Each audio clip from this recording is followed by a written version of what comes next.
الحمدللہ رب العالمین والصلاة والسلام علی سید الانبیاء والمرسلین اللہم صلی علی سیدنا و مولانا محمد وعلی آلہ واصحابہ وبارک وسلم وصلی علیہ۔ دنیا کے تمام دیکھنے والوں کو، تمام چاہنے والوں کو، تمام پیار کرنے والوں کو اور جہاں جہاں تک اس وقت میری آواز کو سنا اور مجھے دیکھا جا رہا ہے، جنید اقبال کی جانب سے انتہائی محبت کے ساتھ السلام علیکم۔ ایک بار پھر ناظرین، آپ کو پر نور صبح نور کے ساتھ میں دل کی عطا گہرائیوں سے خوش آمدید کہتا ہوں، اور آئیے بلا توقف چلیں حضرت ابو انیس محمد برکت علی علیہ رحمہ کی تعلیف اسماء النبی کریم صلی اللہ علیہ وآلہ وسلم سے رسول اللہ صلی اللہ علیہ وآلہ وسلم کا ایک اسم مبارک پڑھنے اور سننے کی سعادت حاصل کرتے سیدنا العادل صلی اللہ علیہ وآلہ وسلم، ہمارے سردار عدل فرمانے والے، درود و سلام بھیجے اللہ آپ صلی اللہ علیہ وآلہ وسلم پر، آپ صلی اللہ علیہ وآلہ وسلم کے آل پاک پر اور صحابہ کرام رضوان اللہ تعالیٰ علیہم اجمعین پر۔ حضرت عمر فاروق رضی اللہ تعالیٰ عنہ سے روایت، حضور نبی کریم صلی اللہ علیہ وآلہ وسلم نے ارشاد فرمایا کہ قیامت کے دن اللہ کے بندوں میں سب سے افضل اللہ کے نزدیک نرم خو، رحم دل اور عادل و منصف سربراہ حکومت ہوں گے، اور بدترین درجے میں سخت دل اور ظالم و غیر منصف سربراہ حکومت ہوں گے۔ جناب ہمارے ساتھ آپ نے جڑے رہنا ہے، کیونکہ آج انتہائی ریلیونٹ اور اہم موضوع پہ بات ہوگی، یعنی غیر مسلموں کے ساتھ تعلقات اور معاملات، یہ آج کا موضوع ہے۔ ناظرین کرام، آپ جانتے ہیں کہ ہر سال فروری کا جو پہلا ہفتہ ہے، اقوام متحدہ کی جنرل اسمبلی کے تحت ورلڈ انٹرفیتھ ہارمونی ویک منایا جاتا ہے۔ اس کا مقصد ظاہر ہے 2010 میں اس کی ابتدا ہوئی تھی، اور اس کا مقصد بنیادی طور پر یہ ہے کہ تمام جتنے بھی مذاہب ہیں ان کے درمیان یعنی ایک بین الاقوامی سطح پر ہم آہنگی کی فضا کو پرووک کرنا یا پروموٹ کرنا، یوں کہہ لیجئے کہ بنیادی طور پر اس کے لیے کام کرنا، کہ چاہے وہ مساجد ہوں، دیگر عبادت گاہیں ہیں، مثلا مندر ہوں، سینیگاگز ہوں، چرچز ہوں، ہر جگہ پہ ہم آہنگی کی فضا کو پروموٹ کیا جائے، محبتیں قائم کی جائیں۔ لیکن بدقسمتی یہ صاحب کہ یہ چہرہ تو ایک طرف دکھانے کو ہے کہ جہاں پر ہر سال جو ہے فروری کے پہلے ویک کے اندر ہم آہنگی کی فضا کو باقاعدہ قائم کرنے کے لیے ایک یوں کہیے کہ لکھا پڑا سا کام کیا جاتا ہے، لیکن حقیقت یہ ہے کہ پوری دنیا میں مسلمانوں کے خلاف جس انداز سے اسلام و فوبیا کو پروموٹ کیا گیا، اس کو پرووک کیا گیا، اور جس انداز سے مسلمانوں کا قتل عام کیا گیا، آپ افغانستان کو دیکھ لیجئے، آپ عراق کو دیکھ لیجئے، آپ ایون کشمیر کو دیکھ لیجئے، اس وقت بھارت کے اندر جو رام مندر بنایا گیا ناظرین، جس انداز سے انہوں نے بابری مسجد کو شہید کیا، یہ صرف باتوں تک رہ گئی ہیں، کاغذوں تک رہ گئی ہیں، اصل حقیقت دراصل کچھ اور ہے۔ اور اگر اٹھ کے آپ ناظرین غزہ کی پٹی کے اوپر نظر ڈالیں تو آپ کو اندازہ ہوتا ہے کہ جو انٹرفیتھ ہارمونی کے جتنے بھی دعوے ہیں، یہ سب کے سب صرف دعوے ہیں، اس کے علاوہ اور کچھ بھی نہیں ہیں۔ اب آئیے دین اسلام کی طرف ذرا چلتے ہیں اور اس پہ نگاہ ڈالتے ہیں کہ دین اسلام نے غیر مسلموں کے ساتھ بنیادی طور پر اپنا تعلق کیسا رکھا ہے۔ تو نبی کریم صلی اللہ علیہ وآلہ وسلم کی ذات اقدس ہمیں بتلاتی ہوئی نظر آتی ہے کہ رسول کریم صلی اللہ علیہ وآلہ وسلم نے غیر مسلم پڑوسیوں کے ساتھ حسن سلوک، غیر مسلموں سے تحائف کا تبادلہ، غیر مسلموں کی دعوت کو قبول کرنا، غیر مسلموں کی عیادت کرنا، مسلمانوں کے ساتھ ساتھ غیر مسلموں کے ساتھ رحم دلی اور نرم خوئی کا سلوک کرنا۔ نبی کریم صلی اللہ علیہ وآلہ وسلم نے غیر مسلموں کی مالی اعانت کی، غیر مسلم قیدیوں کے ساتھ حسن سلوک کیا، غیر مسلموں کو باقاعدہ آپ نے دعائیں دی۔ نبی کریم صلی اللہ علیہ وآلہ وسلم کا یہ بھی طریق رہا کہ غیر مسلموں کے ساتھ آپ نے انتہائی عدل کے ساتھ، انصاف کے ساتھ کام لیا، غیر مسلموں کو مسجد میں عبادت کرنے کی جگہ دی، آپ نے باقاعدہ غیر مسلموں کے جو جنازہ تھا اس کا احترام کیا، غرض کے جس سطح پر غیر مسلموں کے ساتھ ایک اچھا سلوک ہو سکتا تھا نبی کریم صلی اللہ علیہ وآلہ وسلم نے، چاہے وہ مکے کی وادیاں ہوں، چاہے وہ طائف کا شہر ہو، چاہے وہ ہم غزوات کی بات کریں، چاہے ہم فتح مکہ کی بات کریں، ہر جگہ پہ نبی کریم صلی اللہ علیہ وآلہ وسلم نے غیر مسلموں کے ساتھ ایک انتہائی خوبصورت رویہ اختیار کیا۔ ناظرین یہاں تک تاریخ گواہ ہے کہ جب غزوہ بدر کا موقع آتا ہے اور چشمے پر مسلمان اس وقت جو ہے وہ ظاہر ہے ان کا ہولڈ ہوتا ہے، تو دوران جنگ جب دشمن ان سے پانی مانگنے کے لیے آتا ہے تو نبی کریم صلی اللہ علیہ وآلہ وسلم نے ان کو باقاعدہ پانی دے دیا۔ یہ سرکار مدینہ صلی اللہ علیہ وآلہ وسلم کی جو تعلیمات تھی ناظرین، اس میں بڑی بنیادی بات ہمیں نظر آتی ہے کہ ان کے پھر غلاموں نے، یعنی خلفائے راشدین کے ادوار میں بھی ہمیں یہی تعلیمات اسی انداز سے نظر آتی ہیں۔ یعنی حضرت عمر فاروق رضی اللہ تعالیٰ عنہ کا ہم دور دیکھیں تو ہمیں ناظرین ایسی شاندار مثالیں نظر آتی ہیں جس کے بارے میں بھی آپ کو بتلاتا ہوں، لیکن ایک مثال میں حدیث پاک کی صورت میں آپ کے سامنے پیش کرنا چاہتا ہوں کہ ذرا سمجھیے گا کہ نبی کریم صلی اللہ علیہ وآلہ وسلم کس حد تک کنسرن تھے غیر مسلموں کے حوالے سے. یا آپ فرماتے ہیں کہ جو کسی معاہد یعنی غیر مسلم کو قتل کرے گا وہ جنت کی خوشبو تک نہیں پائے گا، جبکہ اس کی خوشبو 40 سال کی مسافت سے بھی محسوس ہوگی. اور ایک جگہ آپ نے فرمایا کہ خبردار جس کسی نے کسی غیر مسلم شہری پر ظلم کیا یا اس کا حق مارا یا اس کی طاقت سے بڑھ کر اس پر بوجھ ڈالا یا اس کی دلی رضامندی کے بغیر کوئی چیز اس سے چھین لی تو قیامت کے دن میں اس کی طرف سے جھگڑا کروں گا. یہ سرکار علیہ السلام کا فرمان ہے. حضرت عمر بن خطاب رضی اللہ تعالیٰ عنہ نے آخری وصیت یہ فرمائی تھی کہ میں اپنے بعد ہونے والے خلیفہ کو اللہ اور اس کے رسول صلی اللہ علیہ وآلہ وسلم کے عہد و ذمے کی وصیت کرتا ہوں کہ ذمیوں کے عہد کو وفا کیا جائے، ان کی حفاظت و دفاع میں جنگ کی جائے اور ان پر ان کی طاقت سے زیادہ بار نہ ڈالا جائے. آخری بات پیش کر رہا ہوں.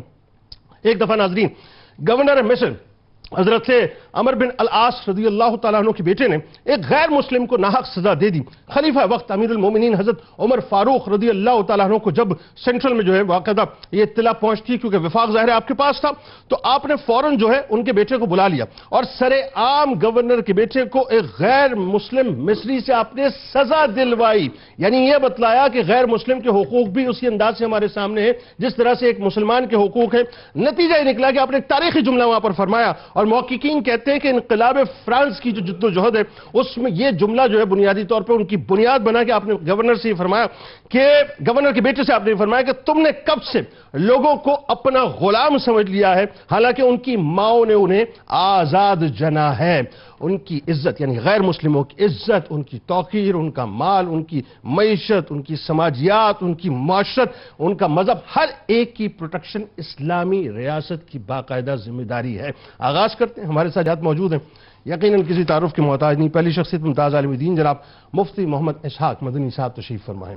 دوسری شخصیت ممتاز اسکالر اسسٹنٹ پروفیسر جامعہ کراچی جناب ڈاکٹر سید محبوب بخاری صاحب تشریف فرما ہیں. اور تیسری شخصیت ممتاز عالم دین جناب علامہ حافظ احمد یوسف صاحب تشریف فرما ہیں. تینوں احباب کو السلام علیکم، خوش آمدید.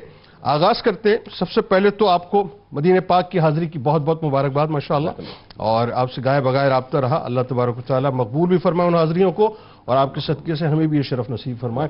اچھا جی، اب ذرا آئیے اسلام سب سے پہلے جو ایک ہم ظاہر کلیم کرتے ہیں کہ تمام اسلام انسانوں کا نمائندہ ہے، تو ہمارا یہ جو کلیم ہے وہ کس حد تک صحیح ہے؟ قرآن کی روشنی میں آغاز کیجیے.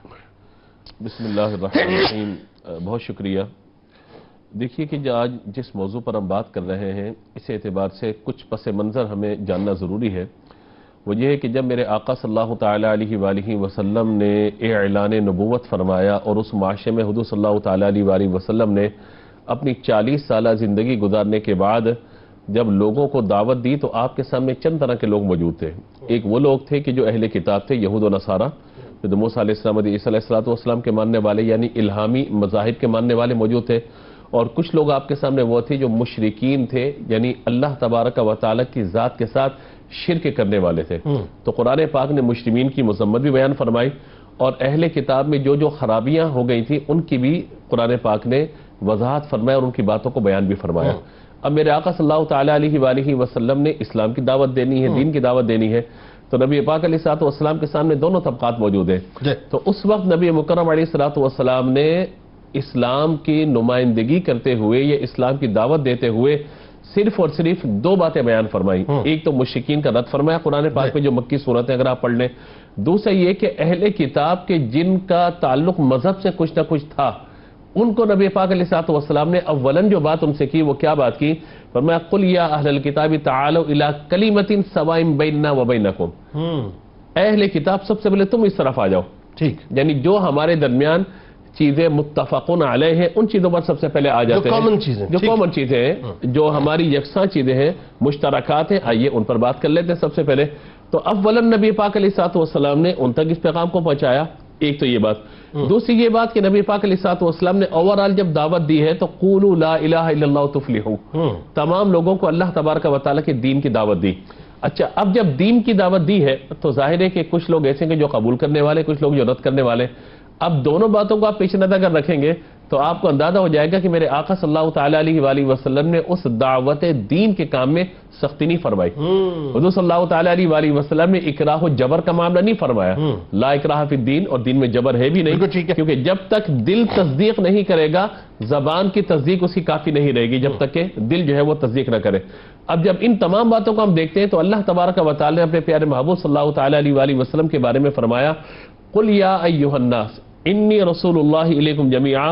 اے محبوب آپ فرما دیجئے، کیا فرما دیجئے کہ لوگوں میں تم سب کی طرف اللہ کا رسول بنا کر کے بھیجا گیا ہوں. اللہ، یعنی ہدایت کا راستہ اگر ملے گا تو وہ میری بارگاہ سے ہی ملے گا، اور جو طریقہ ہوگا وہ اسلام کا طریقہ کار ہوگا. ٹھیک ہے. تو اس اعتبار سے ہمیں یہ نظر آتا ہے کہ اسلام ایک ایسا نمائندہ مذہب ہے کہ جو معاشرے کے اندر اخلاقیات، رواداری، حسن خلق اور جتنی بھی اچھائیاں یا خوبیاں ہو سکتی ہیں وہ سب کی سب آپ کو دار اسلام ہی میں نظر آئیں گی، یا ان الہامی مذاہب میں نظر آئیں گی جن کو لوگوں نے چھوڑ دیا اور ترک کر دیا. اس لیے اسلام نمائندہ بن کر کے آیا کہ قتل و غارت گیری مت کرو، شرک نہ کرو، بت پرستی نہ کرو، یعنی اللہ کا جو حق ہے اس کو بھی پہچانو، اور جو معاشرے کے اندر ایک دوسرے کے حقوق اور زندگی گزارنے کے جو ذریعے ہیں ان چیزوں کو بھی تم پہچانو. اسی لیے 3 اصطلاحات ہمارے علماء استعمال فرماتے ہیں وضاحت کرنے کے لیے.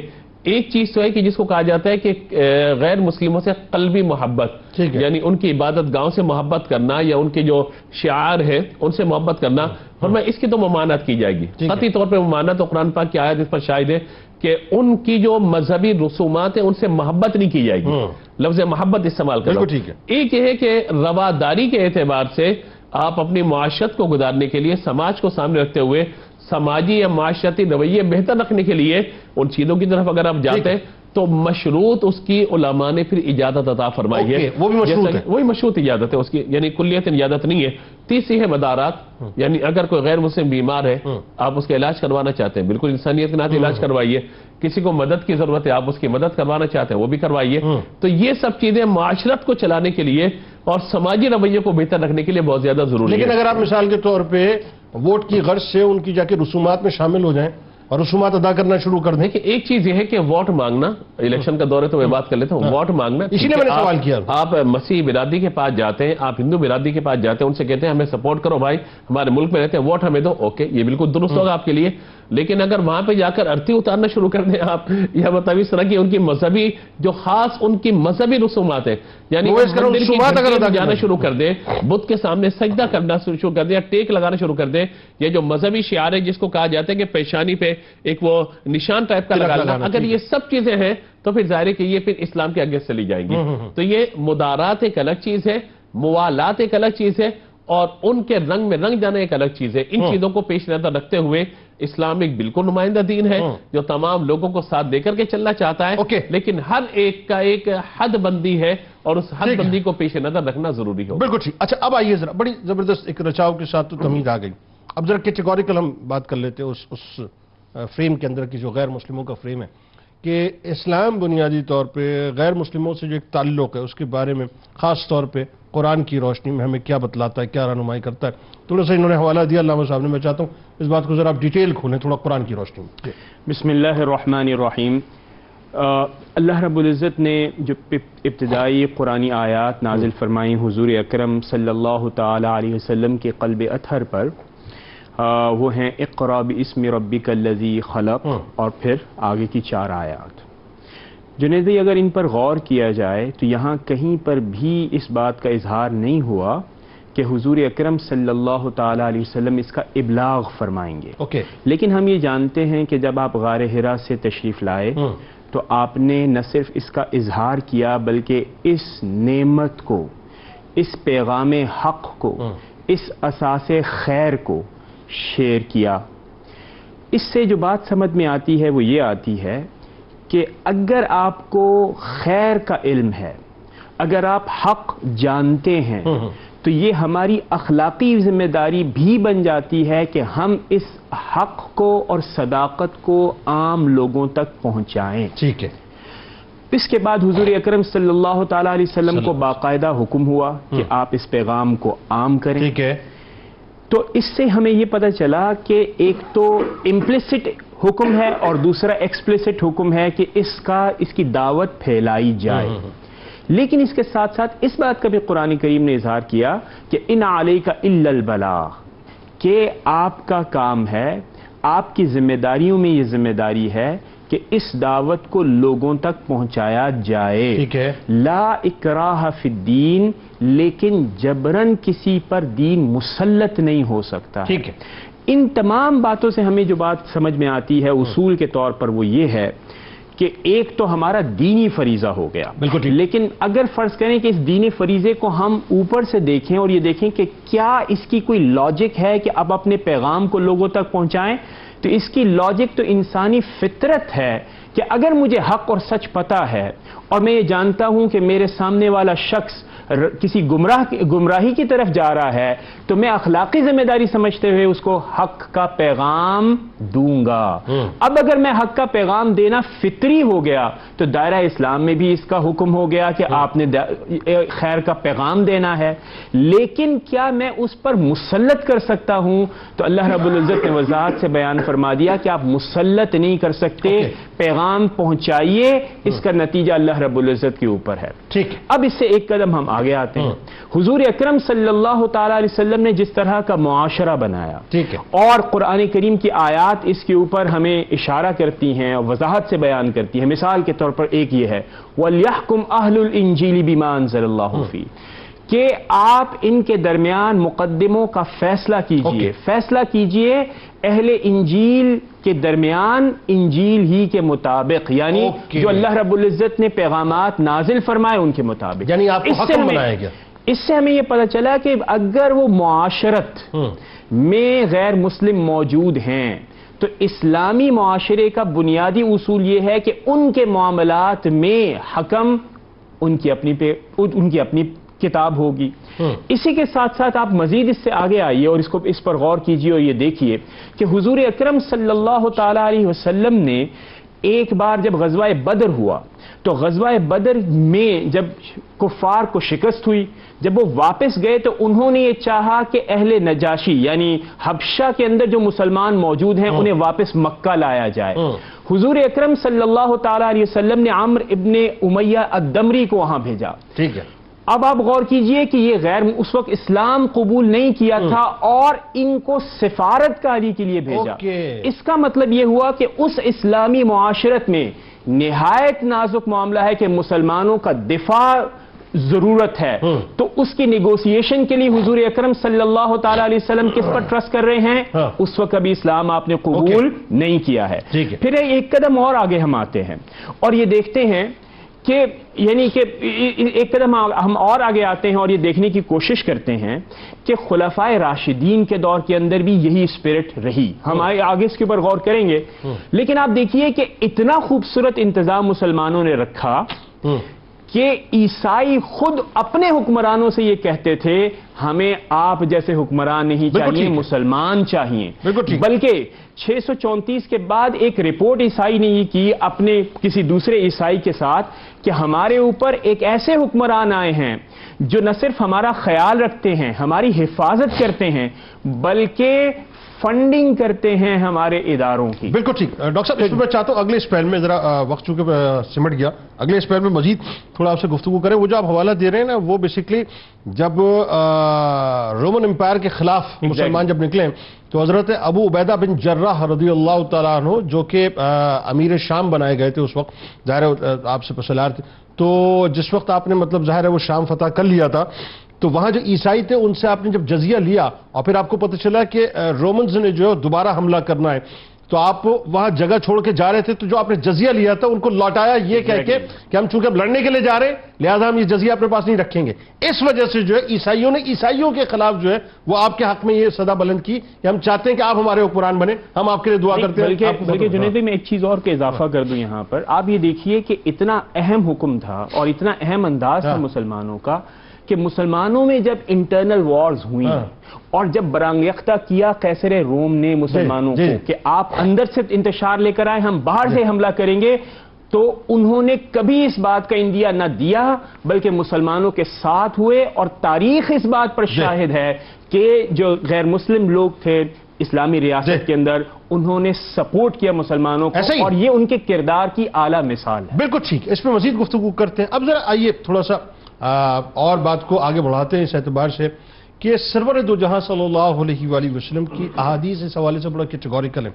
میں نے صرف احادیث کا متن سنایا ہے ابتدا میں چاہتا ہوں اس کو ڈیٹیلنگ اس کی آپ کریں تاکہ لوگوں کو سمجھ آئے، کیونکہ کل بروز محشر سرکار علیہ السلام کا غیر مسلموں کے لیے کھڑا ہو جانا اور ان کی وکالت کرنا یہ کوئی چھوٹا معاملہ، چھوٹا واقعہ نہ ہوگا. صاحب کائنات کے تاجدار یہ فرمائے کہ میں ان کی طرف سے کھڑا ہوں.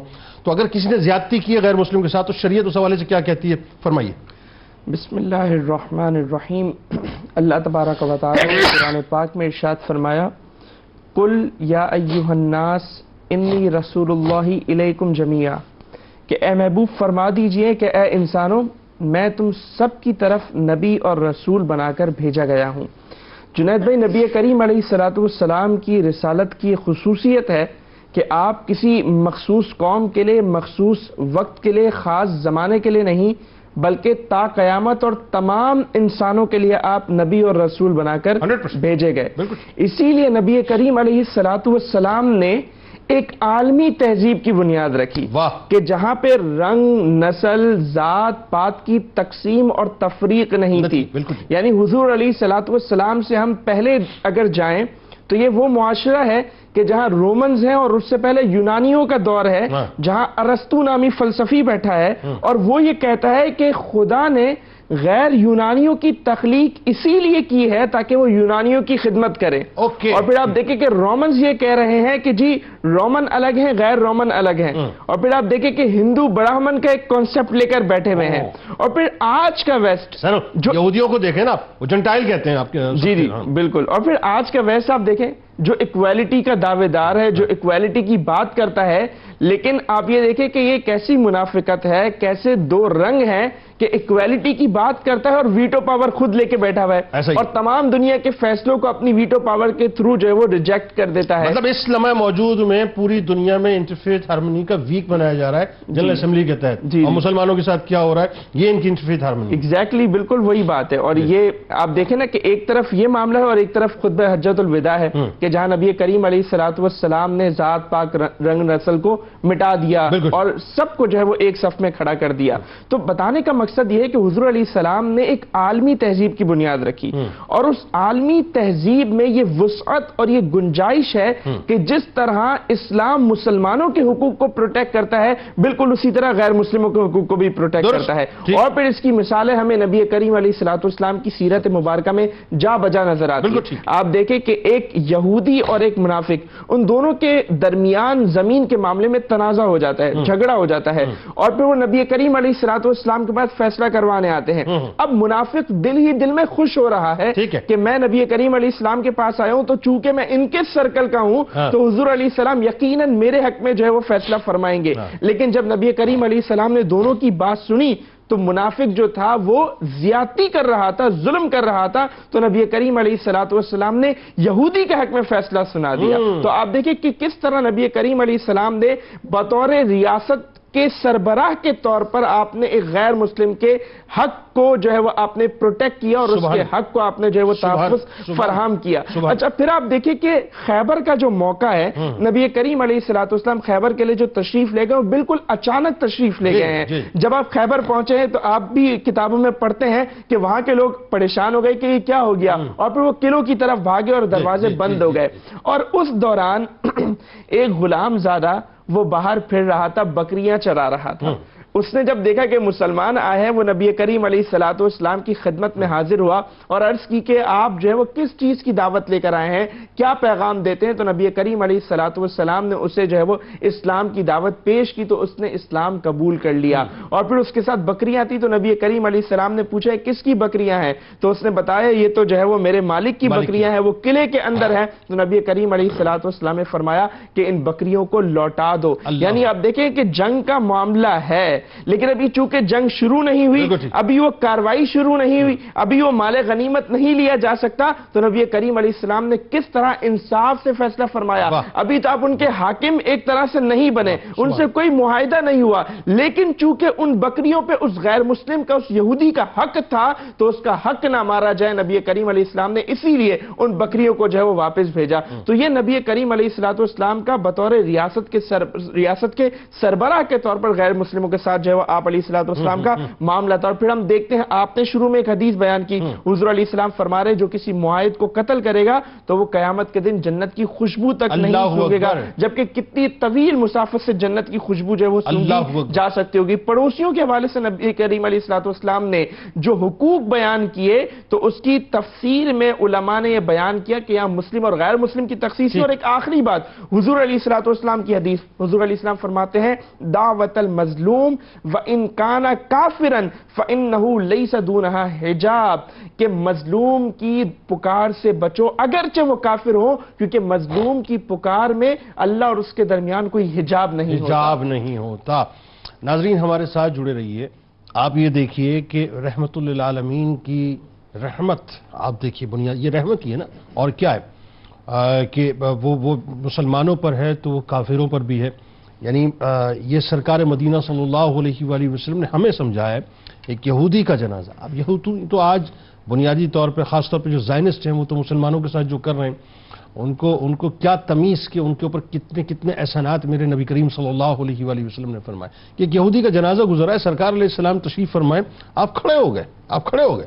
صحابہ نے پوچھا یا رسول اللہ صلی اللہ علیہ وآلہ وسلم یہ تو ایک غیر مسلم کا جنازہ ہے. فرمایا انسان تو ہے. اسی طرح سے ایک یہودی بچہ جو ہے وہ بیمار ہو گیا تو سرکار مدینہ صلی اللہ علیہ وآلہ وسلم آپ کی خدمت کیا کرتا تھا, آپ خود اس کی عیادت کرنے کے لیے گئے.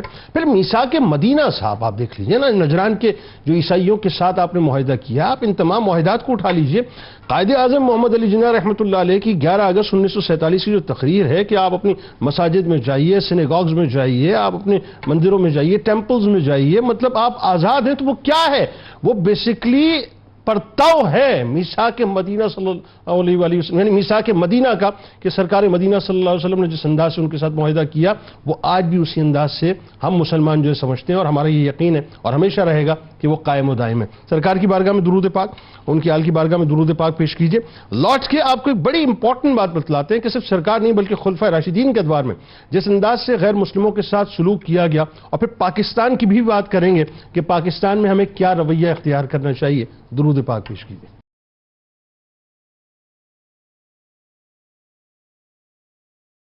جناب ایک بار پھر میں آپ کو خوش آمدید کہتا ہوں, اور اس وقت ظاہر ہے یہ ایک بہت بڑا سوال ہے کہ غیر مسلموں کے ساتھ ہمارے تعلقات, یعنی بینگ مسلم ہمارے تعلقات و معاملات کیسے ہونے چاہیے. گو کہ ایک تبدیلی بہت بڑی آپ محسوس کر رہے ہوں گے غزہ کے معاملے کے بعد, کہ بہت سے غیر مسلم جو ایک مسکنسیپشن تھا ان کے ذہن میں اسلام کا, اب وہ خاصی حد تک جو ہے وہ کنسیپٹ کلیئر ہوا ہے اسلام کا کہ اسلام جو ہے وہ دہشت گردی کا مذہب نہیں ہے.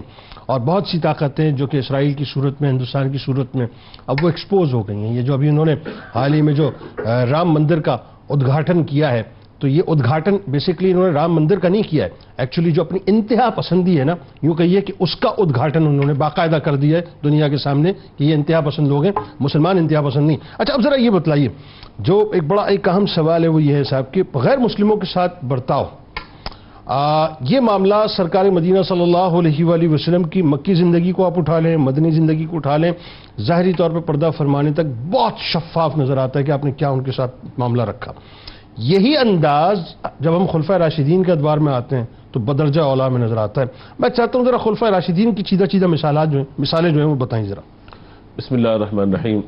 دیکھیے خلیفہ اول حضرت ابوبکر صدیق رضی اللہ تعالی عنہ کا جب دور مبارک جو تقریباً 2.25 سال پر محیط ہے, تو ان 2 سالوں کے اندر ہوا یہ کہ بہت سارے قبائل ہیں کہ جنہوں نے اسلام کی چیزوں کا انکار کرنا شروع کیا. جیسے مسلمہ کذاب کا پورا لشکر ختم نبوت کے اعتبار سے ہوا, اسی طریقے سے زکوٰۃ دینے والے مانعین زکوٰۃ پیدا ہو گئے. تو اس وقت آپ نے مختلف لشکروں کو روانہ فرمایا, اور لشکر اسامہ بن زید جو میرے آقا صلی اللہ تعالیٰ علیہ وآلہ وسلم نے اپنی عمر کے آخری ایام میں روانہ فرمایا, تو وہ بھی اس سفر پہ تھا, جو واپس آ گیا پھر آپ نے اسے بھی روانہ فرمایا. تو آپ کے بارے میں لکھا گیا ہے کہ آپ نے جب شام کی طرف لشکر روانہ فرمایا نا, تو راوی ہیں حضرت یحییٰ بن سعید رضی اللہ تعالیٰ عنہ, یہ کہتے ہیں کہ جب آپ نے لشکر روانہ فرمایا تو ان کے جو سپہ سالار تھے ان کو وصیت کی 10 باتوں کی. یہ لشکر روانہ فرمایا, پھر آپ خود پیچھے تشریف لے گئے, لشکر کو روکا, اور جو ان کے سپہ سالار تھے ان کو ایک طرف بلایا اور کہا میں تمہیں 10 چیزوں کی وصیت کرتا ہوں. اب دیکھیے 10 چیزیں کیا کفار سے لڑنے کے لیے جا رہے ہیں, دیکھیے 10 چیزوں کی وصیت, اور یہ ہمیں نبی پاک علیہ الصلوۃ والسلام کی جو تعلیمات ہیں اسی کا تسلسل نظر آتا ہے. فرمایا کہ میں تم سے کہتا ہوں کہ وہاں جا کر کسی بچے کو ہرگز قتل نہ کرنا, کسی عورت کو قتل نہ کرنا, کسی ضعیف العمر شخص کو قتل نہ کرنا، کوئی پھلدار درخت نہ کاٹنا، کسی آباد علاقے کو بے آباد ہرگز نہ کرنا، کسی بکری یا اونٹ کو سوائے کھانے کے مقصد کے کسی اور مقصد کے لیے نہ کاٹ دینا، یعنی ایسا نہ کہ تلواریں اٹھا کے سب کو قتل کرتے جلے، انسانوں کی بات الگ، اب جانوروں کی بات آ گئی یہاں تک فرمایا کہ کسی کھجور کے درخت کو بھی ہرگز نہ کاٹنا نہ اسے جلانا کہ ان سے ان کا ذریعہ معاش وابستہ ہے، فرمایا کہ کسی بھی معاملے میں خیانت نہ کرنا، اور جب تمہارا مقابلہ ہو تو ہرگز بزدلی نہ کرنا۔ اب یہ ساری باتیں جو بیان کی جا رہی ہیں وہ یہ ساری باتیں بتاتی ہیں کہ حضرت سیدنا صدیق رضی اللہ تعالیٰ عنہ نے جو باتیں بیان فرمائی ان سے اس بات کا اندازہ ہوتا ہے کہ آپ نے وہی تعلیمات مصطفیٰ صلی اللہ تعالیٰ علیہ وآلہ وسلم کو آگے بیان فرمایا، انہی چیزوں کو آپ نے آگے ذکر فرمایا۔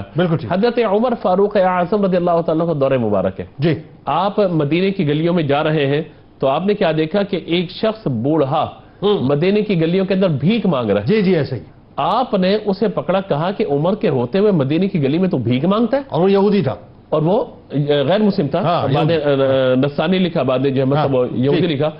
اب اس نے کہا کہ حضور جان کی امان پاؤں تو عرض کروں، میں جب جوان تھا آپ کے دور حکومت میں جزیہ دیتا تھا، ٹیکس ادا کرتا تھا اور اس وقت میں زندگی گزارتا تھا، تو فرمایا پھر کہا میں بوڑھا ہو گیا، اب میں کام نہیں کر سکتا، جب کام نہیں کر سکتا کما نہیں سکتا تو دے بھی نہیں سکتا، لہذا آج مجبور ہو گیا ہوں میں، اسی لیے بھیک مانگنے پہ باہر نکلا ہو۔ حضرت عمر فاروق اعظم رضی اللہ تعالی عنہ نے اپنی کیبنٹ کو اس اور بھی جو بلا لیا، شورا کو بلایا، کہا کہ جب یہ جوانی میں ٹیکس دیا کرتا تھا کماتا تھا، اب ہماری ذمہ داری ہے کہ بڑھاپے میں اس کی اعانت اور مدد کریں گے۔ یہ ہے وہ تعلیمات اسلام کی جو بتاتی ہے ہمیں کہ خلفائے راشدین نے اسی تسلسل کے ساتھ لوگوں کی اعانت کا معاملہ جاری رکھا کہ مسلمانوں کے ساتھ تو رویہ ہے ہی، لیکن غیر مسلموں کے ساتھ جو برتاؤ ہے اس کو پیش نظر رکھا یہ ویلفیئر کا تصور آج آپ کو ویسٹ میں نظر آتا ہے۔ جی بالکل نظر آتا ہے۔ میں یہاں پر ایک بات اور عرض کرنا چاہتا ہوں، خلفائے راشدین کا دور مبارک کا ذکر کیا، رحمت عالم صلی اللہ تعالی علیہ وآلہ وسلم کی رحمت للعالمین اور نبی پاک علیہ الصلوۃ والسلام کے اخلاق اور کردار کی ساری باتیں ہوئی ہیں۔ میں یہاں پہ یہ بات عرض کرنا چاہتا ہوں کہ معاملات ہمیشہ دو طرفہ ہوتے ہیں، بالکل ٹھیک ہے، آگے مزید اس پہ بات کریں گے ظاہر ہمارے اسکالرز، لیکن معاملات ہمیشہ دو طرفہ ہوتے ہیں۔ جب اسلام کی طرف سے پیغام امن اور پیغام محبت جا رہا ہے تو پھر ظاہر ہے کہ مسلمانوں کا تقاضا بھی یہ ہوگا کہ جو دوسری کمیونٹیز یہاں پر رہتی ہیں ان کی طرف سے بھی یہی رویہ ہمیں ملے۔ ایسا ہرگز نہیں ہونا چاہیے، اگر کہیں پر کوئی شخص فساد برپا کرتے ہوئے کوئی مسلمان کسی غیر مسلم پر توہین مذہب کا الزام اگر لگاتا ہے نا، تمام مسلمان اپنے مسلمان بھائی کے ساتھ نہیں کھڑے ہوئے بلکہ اس کمیونٹی کے ساتھ جا کے کھڑے ہو جاتے ہیں کہ اس کا ظلم و زیادتی ہو رہی ہے، اگر وہ پلانٹڈ الزام کی میں نے بات کی نا، الزام کی ثابت ہو گیا تو ایک الگ صورتحال ہے، لیکن یہ بات ہمیں سمجھنی چاہیے کہ پھر ایسا کبھی بھی نہیں ہونا چاہیے کہ اگر کسی ایک شخص نے کہیں پہ کوئی الزام تراشی کی مسلمان نے تو اس کی آڑ میں مسلمانوں کی بستیوں کو جلا دیا جائے، ایسا بھی نہیں ہونا چاہیے، اور نہ ایسا ہو کہ کوئی مسلمان اس طرح کا عمل اختیار کرے کہ غیر مسلموں کی آبادیوں کو نقصان پہنچائے۔ اگر کوئی اس طریقے کا کرتا ہے تو پھر ریاست کی ذمہ داری ہے کہ جو قوانین ہیں ان کے مطابق دونوں افراد سے نپٹے وہ۔ اچھا آپ یہ دیکھیے، پھر اس وقت یہ نہیں ہونا چاہیے، میں بات مکمل کر سکتا ہوں، اس وقت یہ نہیں ہونا چاہیے کہ بھئی غیر مسلم ہیں تو ان کی مظلومیت زیادہ ہے، مسلمان گویا کہ ظلم کریں، تو پھر اس وقت اس طرح کا معاملہ نہیں ہونا چاہیے۔ ہمارے یہاں پاکستان میں اس طرح کے واقعات ہوئے ہیں، کبھی مسلمانوں کی طرف سے زیادتی ہوئی یعنی ایک آدھ فرد کی طرف سے، اور کبھی ایسا بھی ہوا کہ وہاں سے بھی زیادتیاں ہوئی ہیں۔ ہم ایک طرف کی بات کرتے ہیں، میں دونوں طرف کی بات کرنی چاہیے۔ ایک طرف یعنی اس دیوار کے اس پار مسلمان موجود ہیں تو دیوار کے ساتھ غیر مسلم موجود ہیں، پوری آبادیاں موجود ہیں، اس پہ آگے جا کے بات کرتے ہیں، سب لوگ ایک ساتھ رہیں، محبتوں کے ساتھ رہیں، اپنی اسلامی اقدار کو، اپنے دینی معاملات کو سامنے کے زندگی گزاریں تاکہ سماج اور معاشرہ ایک امن اور برداشت کے ساتھ ترقی کر سکے۔ اصل میں اس میں کچھ اور چیزیں بھی شامل ہیں جس کو سمجھنے کی ضرورت ہے، اس پہ آگے جا کے میں بات کرتا ہوں ابھی ڈاکٹر صاحب سے ذرا، کیونکہ اس میں ڈیٹیل گفتگو کی ضرورت ہے کہ وہ جو ایک خاص انٹرنیشنل ایجنڈا ہے اور جو پراکسیز پاکستان کے اندر ہو رہی ہے نا، اس کو بھی سمجھنا بہت، یہ کوئی اتنا سادہ سا 1+1=2 والا معاملہ نہیں ہے، اس کے پیچھے بہت کچھ موجود ہے جس کو سمجھنے کی ضرورت ہے، کیونکہ پاکستان کو ملائن کرنا، پاکستان کے سافٹ امیج کو ملائن کرنا، پاکستان کو کنٹروورشل کرنا، پاکستان کو انتہا پسند دکھانا، یہ ساری باتیں اگین بیک ٹو مطلب خلفائے راشدین، وہاں پہ بات کرتے ہیں تھوڑا سا۔ رسول کریم صلی اللہ علیہ وآلہ وسلم نے تو یہاں تک پریسیڈنٹ سیٹ کر دی، مجھے ایک مثال یاد آتی ہے کہ جب مسلمہ کذاب کے ریپرزنٹیٹیوز جو ہیں وہ سفیر آئے تھے سرکار کی بارگاہ میں، ہے نا، بالکل آئے، مرتد تھے، بالکل، لیکن سرکار علیہ السلام نے، جبکہ انہوں نے کھل کے سرکار علیہ السلام کے سامنے ارتداد کا اظہار کیا تھا، لیکن جو ٹریٹمنٹ تھا سرکار کا، آپ دیکھیے کہ ہاں ذرا بتائیے، جو خط تھا مسلمہ کذاب نے جو خط لکھا اور اپنے آپ کو نبی ہونے کا دعویٰ کیا، تو سفارتکار دونوں وہاں پر نبی پاک علیہ السلام کی بارگاہ میں آئے، تو میرے آقا صلی اللہ تعالیٰ علیہ وآلہ وسلم نے خط پڑھنے کے بعد حضور کی طبیعت میں جلال پیدا ہوا اور فرمایا کیا تم بھی یہی بات کرتے جو اس نے کہی ہے؟ انہوں نے کہا جی ہم بھی یہی بات کرتے ہیں۔ تو اس وقت کے تاریخی جملے میرے آقا صلی اللہ تعالیٰ علیہ وآلہ وسلم کے اور پوری مثال قیامت تک کے لیے سیٹ ہو گئی ہے۔ فرمایا کہ اگر سفارتکاروں کو قتل کرنا جائز ہوتا تو میں تمہیں قتل کر دیتا۔ بالکل ٹھیک۔ اس کا مطلب یہ ہو گیا کہ جو سفارتکاری کے لیے آ رہا ہے وہ کہیں کا نمائندہ بن کر آ رہا ہے، اگرچہ اس کا موقف وہی ہو کہ جو وہاں سے پیغام لے کر کے آ رہا ہے، بالکل ٹھیک، تب بھی کسی سفارتکار کو قتل کرنا جائز نہیں ہوگا۔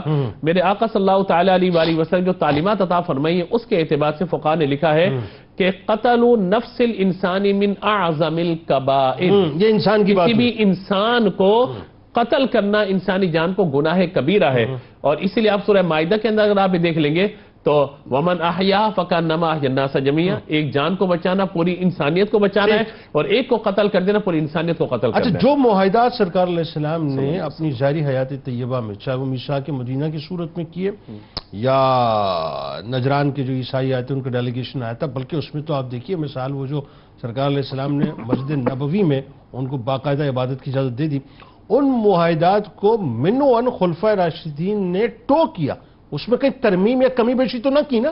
اصل بات یہ ہے کہ جنید بھائی ہمیں اس چیز کو بھی دیکھ لینا چاہیے کہ ہم جب کہتے ہیں خلافت راشدہ، تو یہ خلافت راشدہ کے جو 30 سال ہیں وہ منہج نبوت ہی پر ہیں، نبی پاک علیہ السلام کے طریقہ کار پر ہی ہے، لہٰذا آپ کو تمام خلفاء کا زمانہ بالکل ایسا ملے گا کہ آپ کو لگے گا نبی پاک علیہ السلام کی جو تعلیمات ہیں اس کی امپلیمنٹیشن آپ کو یہاں پہ ہوتی بھی نظر آ رہی ہے، اگرچہ اس میں غزوات بھی ہیں، جہاد بھی ہیں، سب چیزیں ہیں، لیکن آپ کو کہیں بھی کسی سے کوئی زیادتی ہوتی ہوئی نظر نہیں آئے گی، یہی تعلیمات اسلام ہے۔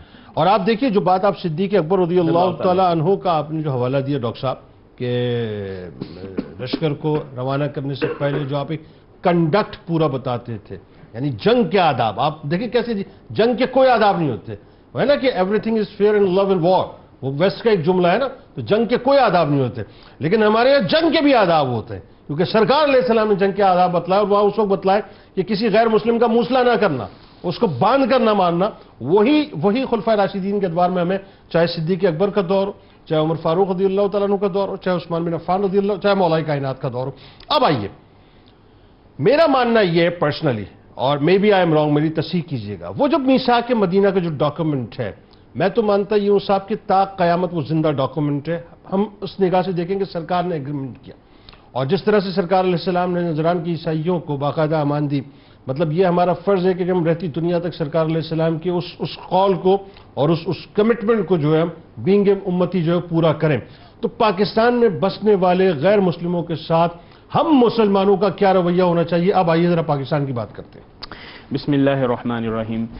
بہت ہی عمدہ نوٹ کے اوپر گفتگو پہنچ چکی ہے، اور دیکھیں پاکستان بحمدہ تعالی اسلام کے نام پر بنا، اور پھر یہ ایک قانونی معاہدہ ہے، عمرانی معاہدہ، اس کے اندر ہم ایک کمیونٹی، ایک پاکستانی کمیونٹی کے طور پر رہتے ہیں، اور یہاں پر تقریباً مختلف اسٹیٹسٹکس ہیں، لیکن تقریباً کوئی 4 سے 5% ایسی کمیونٹی ہے جو کہ مسلم نہیں ہے، جسے ہم نان مسلم کہتے ہیں، یعنی غیر مسلم ہماری برادری ہے، اور اس کی تمام تنظیم دراصل constitution of Pakistan, Pakistan penal code, پھر ایک منسٹری ہے ریلیجیس افیئرس کی، پھر ایک مائنورٹی کی منسٹری ہے، جس سے پاکستان کی ریاست اور پاکستان کے معاشرت کی سنجیدگی کا اندازہ آپ لگا سکتے ہیں۔ بالکل ٹھیک ہے۔ پھر بہت ہی شروع سے اور ابتدا سے آپ دیکھیے کہ کانسٹیٹیوشن، اور بالخصوص اس وقت 73 کا کانسٹیٹیوشن میرے سامنے ہے، اور آرٹیکل 20 یہ بتاتا ہے کہ نان مسلمز کے کیا رائٹس ہیں، اور اس کے علاوہ 21 and 22 بھی ہے، لیکن ایک سے دو چیزیں صرف ایسی مثال کے طور پر کہ یہ آرٹیکل سٹارٹ ہوتا ہے subject to law, public order and morality, اخلاقیات اور امن عامہ اور قانون کے سبجیکٹ ہوتے ہوئے یہ کہا جاتا ہے کہ every citizen shall have the right to profess, practice and propagate his religion. کہ ہر ایک شہری کو اس بات کا حق ہے کہ وہ اپنے مذہب کو قبول کرے اور اس کی پریکٹس کرے. بالکل ٹھیک ہے. پھر every religious denomination and every sect thereof shall have the right to establish, maintain and manage its religious institutions. کہ اپنے مذہبی اداروں کو قائم و دائم. سر میثاق مدینہ ذہن میں رکھیں آپ, اور آپ گفتگو کرتے رہے میثاق مدینہ ذہن میں. ایگزیکٹلی. اچھا اب اس کے بعد 21 and 22 کے اندر یہ ہے کہ وہ اس کے اوپر کوئی ایسا ٹیکس نہیں لگایا جا سکتا جو کہ اس یعنی اس کے مذہب کے اگینسٹ ہو. اسی کے ساتھ ساتھ یعنی اس کے ساتھ ساتھ اس کی کوئی ایسی تعلیم نہیں دی جا سکتی جو کہ اس کی یعنی ایسی مذہبی تعلیم نہیں دی جا سکتی جو کہ اس کے مذہب کے خلاف ہو. مطلب کیا ہوا کہ مکمل ریلیجیس فریڈم ہے ہمارا کانسٹیٹیوشن, یہ یعنی معاشی, سماجی, معاشرتی اور مذہبی. ٹھیک ہے. اور آسان الفاظ میں اگر آپ جاننا چاہتے ہیں تو یہ اس بات کو اکنالج کرتا ہے کہ امتیازی سلوک مذہب کی بنیاد پر نہ ہماری ریاست کا مطمع نظر ہے, نہ ہماری معاشرت کا مطمع نظر ہے, اور ہماری جو روایات ہیں یعنی مشرق کی روایات, بر صغیر کی روایات, اور بر صغیر میں مسلمانوں کی سیاسی جو ایک لیگیسی ہے, ان روایات کو بھی اگر آپ سامنے رکھیں تو ہماری جو روایات ہیں ہمیں یہ بتاتی ہیں, پیغام دیتی ہیں دوستی کا, مہمان نوازی کا. ان صوفیاء اور بالخصوص حضرت خواجہ معین الدین چشتی اجمیری رحمۃ اللہ تعالی علیہ کو آپ یاد رکھیں کہ دسترخوان سب کے لیے کھلا ہے. اب پھر آپ یہ دیکھیے کہ مختلف سطحوں کے اوپر اس کو آپ اینالائز کریں. مثال کے طور پہ معاشرت کے اعتبار سے تو آپ کے کچھ کولیگز ہیں, یہ تو قانونی معاملہ ہے, لیکن ان روایات کو سامنے رکھیں اور جس طرح آپ نے ذکر کیا کہ یعنی جو کانسٹیٹیوشن آف مدینہ کہلاتا ہے اس کو بھی اگر آپ سامنے رکھیں تو آپ کو نان مسلم کولیگز کے ساتھ کس طرح کا رویہ اختیار کرنا ہے, بہت ہی بھائی چارے کے ساتھ, محبت کے ساتھ. اور پھر جو پہلی بات میں نے یہ کہی کہ حق اور صداقت کو آپ مانتے ہیں کہ دائرہ اسلام یعنی اسلام ایک سچا مذہب ہے, تو اخلاقی ذمہ داری, دینی ذمہ داری آپ کی کیا ہوئی کہ آپ اپنے نان مسلم دوستوں کو ایسے ٹریٹ کریں کہ وہ پوٹینشل مسلمز تو ہیں, آپ نے ان کو بتانا ہے, آپ نے اپنے اخلاق کے ذریعے سے بتانا ہے. اسی کے ساتھ ساتھ میں یہ چاہوں گا کہ کولیگز کے ساتھ ساتھ امپلائیز کے ساتھ آپ کا ریلیشن شپ کیسا ہونا چاہیے. دیکھیں نارملی ہم لوگ کیا کہتے ہیں یہ مجھے ایسا لگتا ہے کہ معاشرتی طور پہ ہماری بہت کمزوری ہے کہ نان مسلمز کو ہم نے کلینلینس والی جابز دی ہوئی ہیں اور ہم یہ سمجھتے ہیں کہ یہی ان کا کام ہے. اگر اس کو ہم واضح کر لیں اور امپلائیز کے ساتھ ان کا ریلیشن شپ اچھا کر لیں تو یہ بہت بڑی امپروومنٹ کی جگہ ہے جنید بھائی, جسے ہمیں دیکھنے کی ضرورت ہے. تیسرا, ہم یقینی طور پر باہر فاشزم اور ٹوٹیلیٹیرینزم اور ریسزم کی بات کرتے ہیں اور ایکسٹریمزم کی بات کرتے ہیں. مجھے یہ کہنے میں کوئی شرم نہیں ہے کہ ہمیں اپنے گریبانوں میں بھی جھانکنے کی ضرورت ہے, اور جب ہم کسی نان مسلم کرسچن کو, کسی نان مسلم ہندو کو ٹریٹ کریں, ہمارے ذہن میں یہ ہونا چاہیے کہ کیا جو ٹریٹمنٹ ہم اس سے کر رہے ہیں کہ وہ کسی طور پر کمتر ہے, کیا اس کا مذہب سے کوئی تعلق ہے.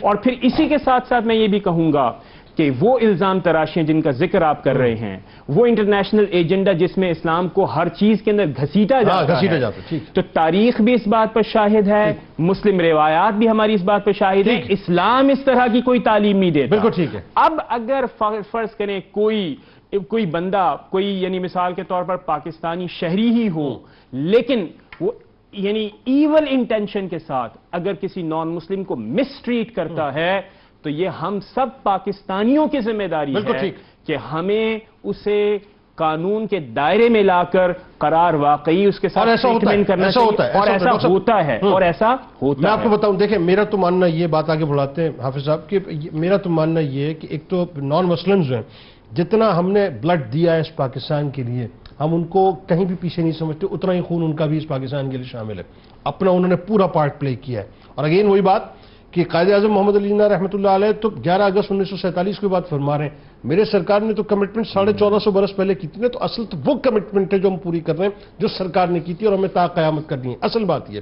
اور اگین وہی بات، جس شائننگ انڈیا اور سیکولرزم کی وہ بات کرتے ہیں، ان کا چہرہ تو مکمل طور پر بے نقاب ہو گیا نا۔ بابری مسجد کو ڈھا کر سپریم کورٹ نے جو فیصلہ دیا، مطلب اجلت کے اندر جو بھی پلانٹڈ مطلب تھا، اور جو جس انداز سے، جس تمکنت سے اور تفاخر سے انہوں نے ابھی ادگھاٹن کیا ہے رام مندر کا، تو ان کے تو انہوں نے بتا دیا کہ وہ بیسیکلی اقلیتوں کے حوالے سے کیا موڈ رکھتے ہیں، اور ہمارا موڈ جو ہے وہ کیا اقلیتوں کے حوالے سے، یہ ہم جانتے ہیں۔ اب آئیے فائنلی مطلقاً غیر مسلموں سے تعلقات کی جو سطح ہے اور نوعیت ہے، وہ ایز پاکستانی ٹھیک اور ایز مسلم، اس کا ذرا کینوس اور بڑھائیے، کیا ہونی چاہیے؟ ایز ہیومن کیا ہونا چاہیے؟ ایز ہیومن کیا ہونی چاہیے؟ بسم اللہ الرحمن الرحیم۔ میں اسی آیت سے ابتدا کروں گا۔ نبی کریم علیہ السلام کو اللہ تبارک و تعالیٰ نے حکم دیا، قل یا ایھا الناس انی رسول اللہ علیکم جمیعا، کہ محبوب فرما دیجئے کہ اے لوگوں میں تم سب کی طرف رسول بنا کر بھیجا گیا ہوں۔ جنید بھائی، مغرب آج گلوبلائزیشن کا دعوے دار ہے، لیکن نبی کریم علیہ السلام نے تو 1400 سال پہلے ہی ایک عالمگیر سوسائٹی کی بنیاد رکھ دی تھی، اور اس کے معیارات مغرب سے بہت جو ہے وہ بلند اور بالا ہیں۔ تو نبی کریم علیہ السلام جب یہ فرما رہے ہیں کہ اے انسانوں میں تم سب کی طرف رسول ہوں، تو پتہ چلا کہ ہمارا غیر مسلموں کے ساتھ جو سب سے پہلا جو تعلق ہے وہ ہے امت کا۔ ہم ہیں امت اجابت، وہ ہے امت دعوت۔ انہوں نے دعوت کو قبول نہیں کیا تو وہ امت دعوت، اور ہم ہیں امت اجابت کہ ہم نے قبول کر لیا۔ تو سب سے پہلا تعلق کیا ہے ہمارا، کہ ہم ایک امت ہیں، اور ہم امت اجابت، وہ امت دعوت۔ تو اس تعلق کا تقاضا یہ ہے کہ ہم غیر مسلموں کو اسلام کی دعوت دیتے رہیں۔ تو سب سے پہلی نوعیت اور سب سے پہلا تقاضا جو ہے وہ یہ ہے۔ آگے ہم چلیں تو علماء نے، فقہاء نے اسپیشلی مختلف اقسام بیان کیے کہ غیر مسلموں کے ساتھ کس کس سطح پہ تعلق رکھا جا سکتا ہے۔ قرآن پاک میں سورہ ممتحنہ میں اللہ تبارک و تعالیٰ نے ارشاد فرمایا کہ وہ غیر مسلم جو تمہارے ساتھ دینی معاملات میں نہیں الجھتے، تمہیں تکلیف نہیں دیتے، تو تمہارے لئے کوئی اس میں حرج نہیں ہے کہ ان تبرہم و تقسطوا الیہم، کہ تم ان کے ساتھ بھلائی کرو اور تم ان کے ساتھ جو ہے وہ اقساط کا معاملہ کرو۔ بھلائی تو ہم سب جانتے ہیں کہ بھلائی کیا ہوتی ہے۔ اقساط کیا ہے؟ اقساط کا مطلب یہ ہے کہ غیر مسلموں پہ جو ہے وہ ظلم نہ کرو، کوئی اگر ان سے معاہدہ کرو تو معاہدہ نہ توڑو، اور معاہدے کی پاسداری کتنی امپورٹنٹ ہے کہ آپ کو یاد ہوگا غزوہ بدر کے موقع پہ حضرت حذیفہ اور ان کے والد حضرت یمان رضی اللہ عنہما جب یہ آ رہے تھے تو غیر مسلموں نے پکڑ لیا، کفار نے پکڑ لیا، انہوں نے وعدہ کیا ہم جنگ میں پارٹیسپیٹ نہیں کریں گے، لیکن کیا ہوا، میدان بدر پہنچ گئے۔ نبی کریم علیہ السلام نے پوچھا کیا معاملہ ہے، اور جب پتہ چلا کہ یہ معاملہ ہے تو مدینے بھیج دیا، جنگ میں پارٹیسپیٹ نہیں کرنے دیا۔ یہ ہے اقساط اور یہ ہے اس کی عملی تصویر۔ سر آپ یہ دیکھیں کہ وہ تو ابھی معاہدہ، یہ تو آپ کہہ رہے ہیں معاہدہ نہیں ہوا تھا صلح حدیبیہ، سہیل بن عمرو رضی اللہ تعالیٰ عنہ بعد میں ایمان لائے نا، وہ تو ان کے بیٹے ابو جندل رضی اللہ تعالیٰ عنہ وہ مطلب بیڑیوں میں آ گئے تھے اور یہاں تک عالم ہو گئے تھے سرکار مجھے چھوڑا، لیکن سرکار علیہ السلام نے جو ان کو لوٹا دیا کہ نہیں، معاہدے کی صورت آ گئی ہے، جبکہ سگنیچر نہیں ہوئے تھے اس وقت۔ ایسا ہی ہے، ایسا ہی ہے۔ تو یہ اس طرح جو ہے وہ غیر مسلموں کے ساتھ نہ کسی قسم کا ظلم کیا جائے، اور ان کے ساتھ آپ کی کوئی کمٹمنٹ ہے تو اس کمٹمنٹ کو پورا کیا جائے۔ اچھا، پھر فقہاء نے یہ بیان کیا ہے کہ ایک ہوتا ہے مواسات، یعنی ان کے ساتھ ہمدردی کرنا، غمخواری کرنا، بھلائی کرنا، تو یہ بھی روا ہے۔ ایک ہے موالات، جس کی طرف مفتی صاحب نے ابتدا میں اشارہ کیا تھا کہ موالات جائز نہیں ہے، ہرگز آپ ان کے ساتھ قلبی تعلق قائم، قلبی لگاؤ، محبتوں کے تعلق آپ ان کے ساتھ قائم نہیں رکھ سکتے۔ ایک معاشرتی، ایک سماجی طور پہ تو آپ ان کا تعلق ہوگا، لیکن جو قلبی جو تعلق ہے، جو قلبی میلان ہے، وہ آپ کا غیر مسلموں کی طرف نہیں ہونا چاہیے۔ اچھا، پھر دو جو باتیں ہیں وہ بڑی امپورٹنٹ ہے، ایک ہے مداہنت اور ایک ہے مدارات۔ مداہنت کیا ہے کہ آپ کسی دنیاوی مفاد کی خاطر اپنے دینی معاملے میں نرمی برتے، یہ ہرگز جائز نہیں ہے۔ دنیاوی مفادوں اور دینی معاملے میں نرمی برتے، اس کی جو میں سادہ سی ایگزامپل، اور آج کل ہم یہی کر رہے ہیں۔ ہاں، اس کی میں سادہ سی ایگزامپل دوں، الیکشن کے دن چل رہے ہیں تو کیا ہے، دنیاوی مفاد ہے کہ سیٹ ملے گی تو دین کو جو ہے وہ داؤ پہ لگا رہے ہیں اور جا کے مندروں میں جو ہے وہ ان کے سامنے جو ہے وہ جھک رہے ہیں۔ تو یہ رویہ نہیں ہونا چاہیے۔ ٹھیک ہے، آپ ایک تعلق قائم کریں، آپ اپنی کیمپین چلائیں، لیکن یہ رویہ جو ہے وہ درست نہیں ہے کہ دینی معاملے میں آپ اس طرح جو ہے وہ سلوک کریں۔ میں اگر آپ کو ایک بات بتاؤں، میں انٹرفیتھ کے ایک پروگرام میں تھا تو وہاں پہ ایک شخص نے کہا کہ جی ہم آپ کو عید کی مبارکباد دیتے ہیں، آپ ہمیں ہولی دیوالی کی مبارکباد کیوں نہیں دیتے؟ تو میں نے کہا ہولی دیوالی کی مبارکباد نہ دینا یہ کوئی شدت پسندی نہیں ہے، ہماری ایک باؤنڈری ہے، ہمارا ایک گراؤنڈ ہے، ہم اس میں رہتے ہیں، ہم اس لمٹ کو، اس لائن کو کراس نہیں کرتے۔ اس کا یہ مطلب نہیں ہم شدت پسند ہیں، ہماری جو کمٹمنٹ ہے اللہ کے ساتھ ہم اس کو پورا کر رہے ہیں۔ اچھا، پھر اسی طرح ایک ہے مدارات کے نرمی برتنا، تو یہ نرمی برتنا یہ وہی ہے کہ ان تبرہم و تقسطوا الیہم، تو وہ جو ہے وہ جائز ہے اور یہ معاملہ کیا جا سکتا ہے۔ بالکل ٹھیک ہے جی، بہت شکریہ آپ تینوں احباب کا تشریف لائے. It was very good discussion, ماشاءاللہ بڑا مزہ آیا جی. کتاب الشفا بھٹکے ہوئے کو راہ راست پر لانے کا عمل آپ کو بتلاتے ہیں کہ اگر کوئی شخص سیدھے راستے سے بھٹک جائے تو سورۃ النازعات کی آیت نمبر 19 روزانہ 101 مرتبہ پڑھ کر پانی پہ دم کر کے اس شخص کو پلائیں، انشاءاللہ اسے ہدایت کا راستہ مل جائے گا. مولا کائنات مولا علی کرم اللہ وجہ الکریم کا کمال قول مبارک ہے کہ جو شخص مخلوق خدا سے نیک سلوک کرتا ہے تو وہ اللہ تعالیٰ کی مدد حاصل کرتا ہے، اور جو شخص لوگوں سے بدسلوکی کرتا ہے تو وہ دنیا میں بھی ذلیل ہوتا ہے اور آخرت میں بھی. روزنامہ 92 نیوز میں آج ضرور پڑھیے گا. غیر مسلموں کے ساتھ تعلقات اور معاملات کے حوالے سے ایکس پہ ہمیں فالو کر لیں، فیس بک پیج کو لائک کر کے، یوٹیوب چینل کو سبسکرائب کر کے بیل آئیکن کو ضرور کلک کر لیجئے. آپ وہاں موجود ہیں، ہم یہاں موجود ہیں، مل کے نعرہ. لیکن اس سے پہلے ذرا اپنی اپنی روح سے تجدید عہد وفا. لا یؤمن احدکم حتی اکون احب الیہ من والدہ وولدہ والناس اجمعین. اللہ تعالیٰ آپ کا، ہمارا، ہم سب کا، پاکستان کا، امت مسلمہ کا، خاص طور پہ غزہ کے رہنے والوں فلسطینیوں کے لیے اور یمنیوں کے لیے اور دنیا میں جہاں جہاں جو اس وقت مسلمان غزہ کی پٹی کے رہنے والوں کے لیے مدد کر رہے کسی بھی طرح سے، ان سب کے لیے دعا کیجیے. اللہ تعالیٰ سب کا حامی و ناصر ہو، آمین. پاکستان کا مطلب کیا؟ لا الہ الا اللہ محمد رسول اللہ صلی اللہ علیہ وسلم.